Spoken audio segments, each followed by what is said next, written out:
Bonjour chers parents, aujourd'hui je voudrais vous annoncer notre plateau télé avec notre journaliste Lilia Ouda et ses chroniqueuses. C'est parti.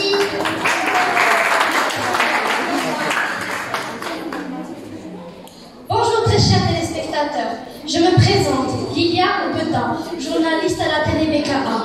Dans ce plateau, je reçois 4 chroniqueuses avec lesquelles on va aborder le sujet de l'ignorance. Sans plus tarder, je vous laisse se présenter.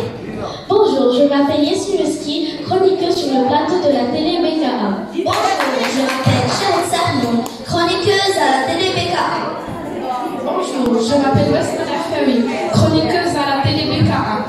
Bonjour, je m'appelle Fatou Zahra Benouki, également chroniqueuse à la télé BKA.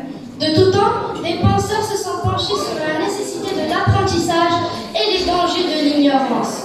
Les premières citations que nous représentons sont à mettre à l'actif de penseurs, écrivains, savants, hommes de culture arabe. Le grand penseur Averroès Ibn Rushd disait déjà « L'ignorance mène à la peur mène à la haine et la haine conduit à la violence. » Voilà l'équation. Comme a dit l'écrivain algérien Katabi Yassine, quand l'ignorance devient la norme, la vérité, quant à elle, devient un péché.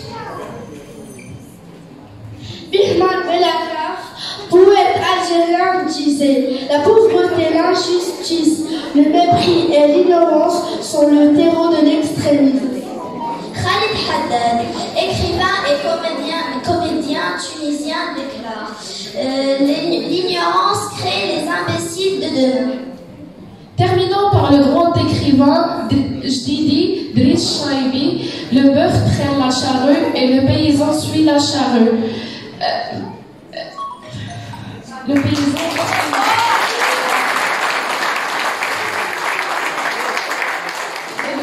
suit la charrue.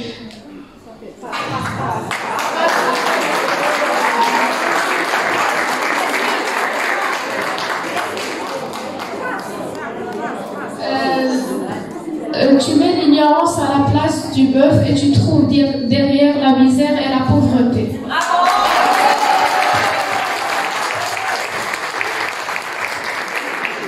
Continuons avec les réflexions de penseurs occidentaux. Socrate, penseur grec qui a influencé des générations de philosophes, a longuement réfléchi à la question.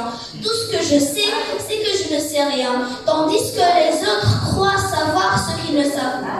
Ou le premier savoir est le savoir de mon ignorance. C'est donc un appel à l'humilité. Il critique les gens qui croient savoir et qui imposent leur point de vue, les gens qui donnent l'illusion de la connaissance. Et il ne faut pas avoir honte d'être ignorant sur certains sujets. Cicéron, un Romain, le disait bien, je n'ai pas honte d'admettre ce que je ne sais pas. Plus proche de nous, Montaigne, écrivain et penseur français du XVIe siècle, reprend les idées de Socrate notamment. L'ignorance qui se sait, qui se juge et qui se condamne, ce n'est pas une entière ignorance. Au XIXe siècle, siècle d'or de la littérature française, citons les dires de Balzac d'abord. L'ignorance est la mère de tous les crimes. Un crime est avant tout un manque de raisonnement. Venons-en à quelques citations du grand Victor Hugo. Je veux dire que l'homme a un tyran, l'ignorance. Chaque enfant que l'on sème est un homme qu'on gagne. L'ignorance est la nuit qui précède la vie.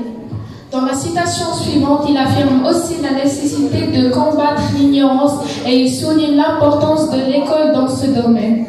Quand on construit des écoles, on ferme des prisons.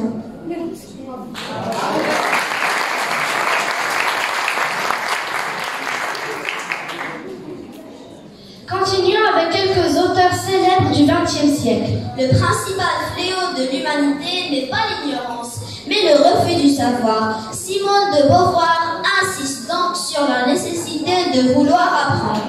Le grand Albert Camus ne disait pas autre chose. Le vice le plus désespérant est celui de l'ignorance qui croit tout savoir et s'autorise à tuer. Il insiste donc sur les dangers de l'ignorance.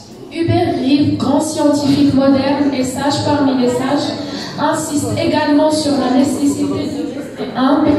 Estimer correctement son degré d'ignorance est une étape saine et nécessaire. Malcolm X, penseur contre le racisme, disait lui, l'ignorance d'autrui est ce qui a rendu impossible